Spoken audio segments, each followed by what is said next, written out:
അസ്സലാമലൈക്കും. എല്ലാവരും സുഖമായിട്ടിരിക്കണം. പിടിച്ച് മക്കളെ പനി. നിങ്ങൾ പറഞ്ഞില്ലേ ലൈവിൽ വന്നിട്ട് പനി പിടിച്ചതെന്ന് പറഞ്ഞാൽ വല്ലാത്തൊരു ഫീലിങ്. നിൽക്കാൻ പറ്റൂല, ഇരിക്കാനൊക്കെ പറ്റും, കിടക്കാൻ പറ്റും. നടുവേദന, ജോയിൻ്റ് വേദന, കയ്യും കാലും കഴപ്പ്, ആകെ ഒരു മൈൻഡൊക്കെ ഔട്ടായ പോലെ. ഓ വയ്യ, ഭയങ്കര പനി. ഇത് കണ്ടിട്ട് സന്തോഷിക്കുന്നവരുണ്ട്. കാരണം എന്ന് വെച്ചാൽ അവൾക്ക് പനി കിട്ടി അങ്ങനെ. അല്ലാ, വന്നാലേ അറിയത്തുള്ളൂ അതിൻ്റെ ഒരു ബുദ്ധിമുട്ട്. കൊറോണ ടൈമിനെ പോലെ വായൊന്നും ഒരു രുചിയില്ല. മക്കൾക്കൊന്നും വരലേ പടച്ചോനെ എന്നാണ്. അവർക്ക് നാളെ തൊട്ട് സ്കൂളിൽ ക്ലാസ് സ്റ്റാർട്ട് ചെയ്യാണ്. പിന്നെ എന്താണ് ആകെ ബുദ്ധിമുട്ടും പ്രയാസവും. നിങ്ങൾക്ക് അറിയാമല്ല, ജോലിയൊന്നുമില്ല.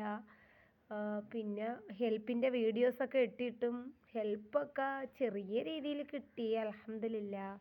സഹായിക്കാൻ പറഞ്ഞ കണക്കൊന്നും വിളിച്ച് സഹായിക്കാമെന്നൊക്കെ പറഞ്ഞവരെല്ലാവരും ചുമ്മാ പറ്റിപ്പായിരുന്നു. ആര് ദയവ് ചെയ്ത് പറ്റിക്കാൻ വേണ്ടിയിട്ടാണെങ്കിൽ വിളിക്കരുത്, ദയവ് ചെയ്തിട്ട് വിളിക്കരുത്. വയ്യ മക്കളെ, പനി. സ്വന്തം കാര്യം പോലും ചെയ്യാൻ പറ്റുന്നില്ല, മക്കളെ കാര്യം പറ്റണില്ല. അതാണ് പിന്നെ ലൈവ് ഒന്നും വരാത്തതും കാര്യവും. അപ്പുറത്തെ ഇത്തായാണ് കറിയൊക്കെ ഇന്നലെ വെച്ചിട്ട് വന്നത്. ചോറ് എങ്ങനെ ഇന്നലെ ഭക്ഷണം കഴിക്കാൻ പറ്റണില്ല. വല്ല ചതി എണീച്ചിട്ട് ഒന്ന് മേലെ എഴുതി ഡ്രസ്സ് മാറി അതന്നെ ചെയ്ത. മക്കളെ ഇരുന്ന് നിന്നും കുളിപ്പിച്ച് അവർക്ക് കൊടുക്കാതിരിക്കാൻ പറ്റുമോ വല്ലോ? പൊടി മക്കളല്ലേ.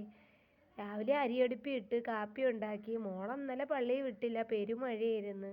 ഇന്ന് പള്ളിയിൽ പോയിട്ടുണ്ട്. അപ്പുറത്തെ കൂട്ടുകാരിയുടെ ഭർത്താവ് കൊണ്ടുപോയി. പിന്നെ എന്തിനാണ് മുഷ്താഖ് മോനുണ്ട്, ഇവിടെ ഉണ്ട്.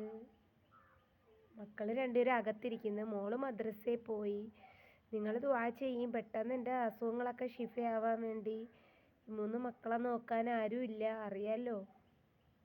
ഈ മാസത്തെ റെൻറ്റ് പോലും കൊടുത്തിട്ടില്ല. എന്തരാവുമെന്തോ പടച്ചോനെ. റെൻറ്റ് കൊടുക്കണം ഇൻഷാ അല്ലാഹ്. ആർക്കെങ്കിലും സഹായിക്കാൻ പറ്റുവാണെങ്കിലും ഒന്ന് സഹായിക്കണം. നിങ്ങളെ പെങ്ങളെ സ്ഥാനത്ത് കണ്ടിട്ട് വലിയ എമൗണ്ടൊന്നും തന്നാലാവുന്നത്. പിന്നെന്താണ്, സ്കൂൾ ഉറപ്പായപ്പോൾ മക്കൾക്ക് പാത്രവും കാര്യങ്ങളൊക്കെ മേടിച്ചപ്പോൾ തന്നെ നല്ല ഒരു എമൗണ്ടായി. ബാഗ് മേടിച്ചില്ല, ഒരാൾക്ക് ഉണ്ടായിരുന്നു, ഒരാൾക്ക് പഴയതുണ്ട്. കണ്ണുപോലും തുറക്കാൻ വയ്യ മക്കളെ. ഇപ്പോഴത്തെ പനി വന്ന ആർക്ക് പടച്ചോനെ പനിയൊന്നും കൊണ്ട് വയ്ക്കല്ലേ എന്നാണ് ഞാൻ പ്രാർത്ഥിക്കുന്നത്. കാരണം വെച്ചാൽ ഇപ്പോൾ പനി വന്നാൽ പെട്ടുപോകും. എങ്ങനെ ഇരിക്കാൻ പറ്റും? നിൽക്കാൻ പറ്റൂല, അങ്ങനത്തെ ഒരവസ്ഥ.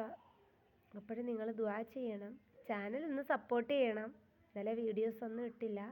അപ്പോൾ അസ്സലാമു അലൈക്കും.